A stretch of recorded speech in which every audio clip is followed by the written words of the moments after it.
Assalamualaikum warahmatullahi wabarakatuh.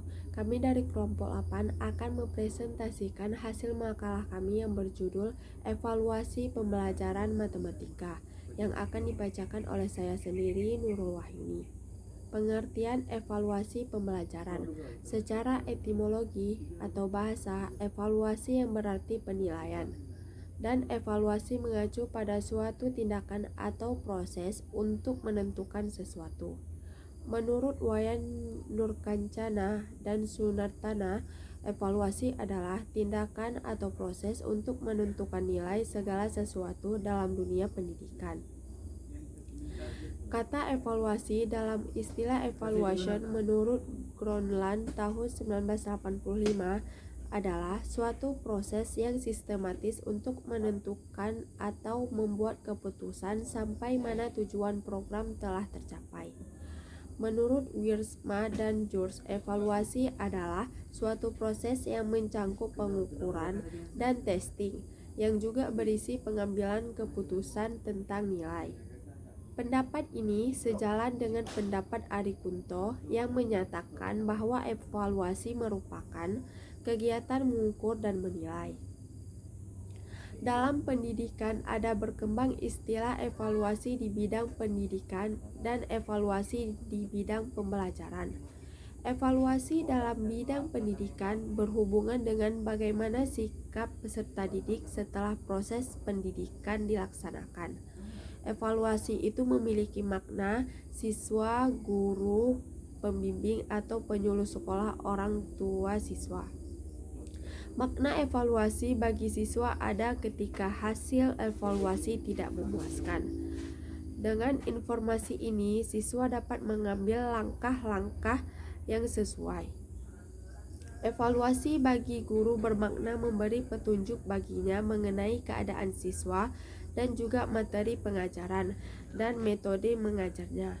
Jadi, evaluasi pembelajaran adalah suatu tindakan atau suatu proses untuk menentukan nilai daripada sesuatu. Dalam arti yang luas, evaluasi pembelajaran adalah suatu proses merencanakan, proses, dan menyediakan informasi yang sangat diperlukan untuk membuat suatu keputusan. Sekian dari saya, selanjutnya akan disambung oleh Irhamah. Assalamualaikum warahmatullahi wabarakatuh. Nama saya Irhama. Di sini saya akan melanjutkan presentasi dari teman saya yaitu Nurul Wahyuni. Nah, di sini saya akan menjelaskan tentang tujuan evaluasi pembelajaran. Nah, di evaluasi pembelajaran ini, evaluasi telah memegang peran penting dalam pendidikan dan memiliki tujuan-tujuan tertentu. Tujuan-tujuan tertentu yaitu yang satu itu ada memberikan informasi tentang kemajuan siswa dalam mencapai tujuan-tujuan belajar melalui berbagai kegiatan belajar. Nah, dari kegiatan belajar siswa itu dia akan mencapai tujuan-tujuan belajarnya sehingga siswa itu mendapat kegiatan belajar yang lebih efektif. Nah, yang kedua itu ada memberikan informasi yang dapat digunakan untuk membina kegiatan-kegiatan belajar siswa lebih lanjut baik keseluruhan kelas maupun masing-masing individunya. Terus yang ketiga itu ada memberikan informasi yang dapat digunakan untuk mengetahui kemampuan siswa, menetapkan kesulitan-kesulitannya, dan menyarankan kegiatan-kegiatan remedial atau perbaikan. Terus yang keempat itu ada memberikan informasi yang dapat digunakan sebagai dasar untuk mendorong motivasi belajar siswa dengan cara mengenal kemajuannya sendiri dan merangsangnya untuk melakukan upaya perbaikan. Nah, yang kelima itu ada memberikan informasi tentang semua aspek tingkah laku siswa sehingga guru dapat membantu perkembangannya menjadi warga masyarakat dan pribadi yang berkualitas. Nah, di sini berarti guru dapat membantu perkembangannya siswa itu agar menjadi pribadi yang berkualitas baik di sekolah maupun di masyarakat lingkungan rumahnya. Terus yang keenam itu ada memberikan informasi yang tepat untuk membimbing siswa memilih sekolah atau jabatan yang sesuai dengan kecakapan, minat, dan bakatnya. Di sini berarti siswa itu dibimbing untuk mendapatkan sesuatu yang ada dari bakatnya itu dan yang ada dari minatnya itu. Sekian dari saya. Lebih dan kurang saya mohon maaf. Assalamualaikum warahmatullahi wabarakatuh. Assalamualaikum warahmatullahi wabarakatuh. Nama saya Muhammad Zakiatuddin. Saya akan menjelaskan tentang pengembangan instrumen tes. Banyak alat atau instrumen yang dapat digunakan dalam kegiatan evaluasi. Salah satunya adalah tes. Istilah tes tidak hanya populer di lingkungan persekolahan, tetapi juga di luar sekolah, bahkan di masyarakat umum. Penggunaan tes sendiri dalam dunia pendidikan sudah dikenal sejak lama, sejak orang mengenal pendidikan itu sendiri. Di sekolah, tes ini sering juga disebut dengan tes prestasi belajar. Tes ini banyak digunakan untuk mengukur prestasi belajar peserta didik dalam bidang kognitif, seperti pengetahuan, pemahaman, aplikasi, analisis, sistensis, dan evaluasi. Yang artinya apa? Artinya yaitu tes yang mempunyai makna tersendiri dalam dunia pendidikan, khususnya dalam pembelajaran. Dalam konteks pembelajaran, pengembangan instrumen sebenarnya merupakan bagian dari tugas guru yang tidak dapat ditinggalkan, meskipun kegiatan ini bisa saja dilaksanakan oleh seorang ahli. Pembelajaran yang terbaik bagi peserta didik, hal ini secara implisit mengharuskan guru sendiri untuk mengikuti prosedur dan mempunyai kiat tertentu untuk mengetahui keberhasilan peserta didik dalam mengikuti pelajaran tersebut. Dalam prosedur tersebut, kegiatan pengembangan instrumen merupakan salah satu bagian yang sangat penting. Umumnya, definisi tes lebih dekat kepada pengertian pengujian, testing, pengembangan tes. Yang pertama, menunjukkan tujuan. Tujuan yang ditentukan dalam hal ini mempunyai dua dimensi, yaitu tujuan pembelajaran yang diukur dan dinilai. Itu yang pertama. Dan yang kedua, tujuan dilaksanakannya evaluasi. Yang kedua, mengembangkan spesifikasi instrumen. Setelah tujuan ditentukan dengan jelas, langkah berikutnya adalah mengembangkan spesifikasi instrumen. Tujuan utama mengembangkan spesifikasi ini sebagaimana dijelaskan oleh Gronlund dan Line pada tahun 1990 adalah Top Profit Assurance Classroom. Salah satu alat yang dapat dipakai untuk kepentingan ini adalah pembuatan kisi-kisi atau tes instrumen, atau juga disebut tabel spesifikasi atau tes blueprint. Kisi-kisi ini dibuat untuk merumuskan setepat mungkin ruang lingkup dan tekanan tes dan bagian-bagiannya, sehingga perumusan tersebut dapat menjadi petunjuk yang efektif bagi si penyusun tes. Dan yang ketiga, memilih jenis tipe instrumen. Jenis dan tipe instrumen yang dapat dipakai dalam pengukuran dan penilaian pendidikan memang sangat beragam. Pemilihan jenis dan tipe instrumen harus dilakukan dengan hati-hati sekali, sehingga tujuan evaluasi dapat dicapai dengan baik. Dan yang keempat, mempersiapkan item-item instrumen. Mempersiapkan dan membuat instrumen pengukuran bukanlah pekerjaan ringan atau mudah, bahkan membutuhkan berbagai kombinasi kemampuan yang sangat khusus.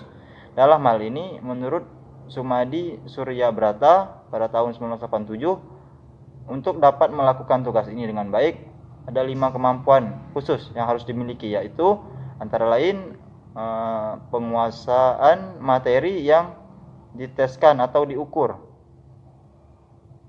dan menguji coba instrumen tersebut. Kita harus memiliki kemampuan untuk membahasakan gagasan dan teknik penulisan pada instrumen tersebut. Instrumen yang sudah disusun perlu diuji cobakan untuk diperbaiki, direvisi agar supaya kualitasnya semakin baik. Semakin banyak frekuensi uji coba dan revisinya, semakin bagus kualitas instrumen yang dikembangkan itu. Assalamualaikum warahmatullahi wabarakatuh. Nama saya Dini Anjani. Saya akan menjelaskan mengenai instrumen non-tes. Penilaian non-tes adalah penilaian pengamatan perubahan tingkah laku yang berhubungan dengan apa yang dapat diperbuat atau dikerjakan oleh peserta didik dibandingkan dengan apa yang diketahui atau dipahaminya. Dengan kata lain, penilaian non-tes berhubungan dengan penampilan yang dapat diamati dibandingkan dengan pengetahuan dan proses mental lainnya yang tidak dapat diamati oleh teknik penilaian non-tes berarti melaksanakan penilaian dengan tidak menggunakan tes. Evaluasi jenis non-tes dapat diartikan sebagai suatu yang digunakan untuk mempermudah pihak-pihak tertentu untuk memperoleh kualitas atas suatu objek yang menggunakan teknik non-tes.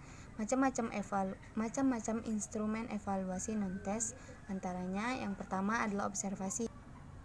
Observasi adalah suatu proses pengamatan dan pencatatan secara sistematis, logis, objektif, dan rasional mengenai berbagai fenomena, baik dalam situasi yang sebenarnya maupun dalam situasi buatan untuk mencapai tujuan tertentu.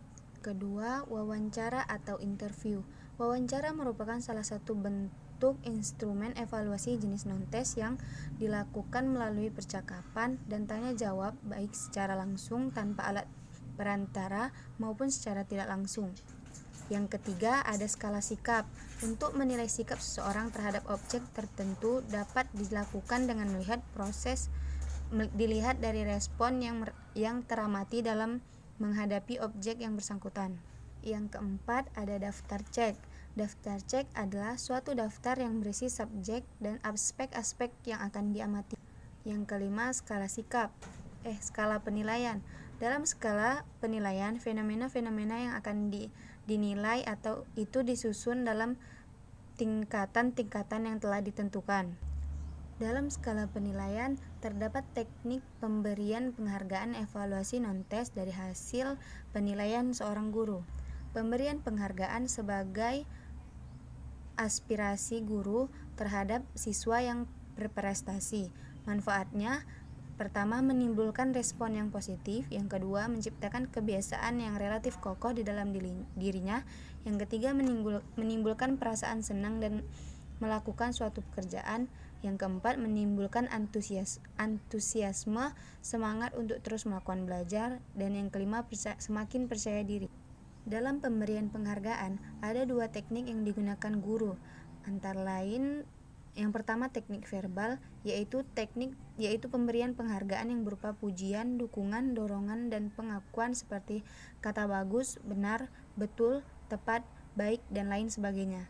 Yang kedua, teknik nonverbal, yaitu pemberian penghargaan melalui yang pertama, gestur tubuh, yaitu mimik dengan gerakan tubuh senyuman, anggukan, acungan ibu jari, dan tepuk tangan. Yang kedua, cara mendekati, yaitu guru mendekati peserta didik untuk menunjukkan perhatian dan kesayangannya terhadap pekerjaan untuk penampilan peserta didik.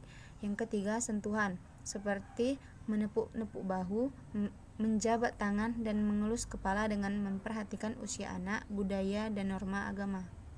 Yang keempat, kegiatan yang menyenangkan, yaitu memberi kesempatan kepada peserta didik untuk melakukan kegiatan yang disenanginya sebagai penghargaan atas prestasi belajar dengan baik.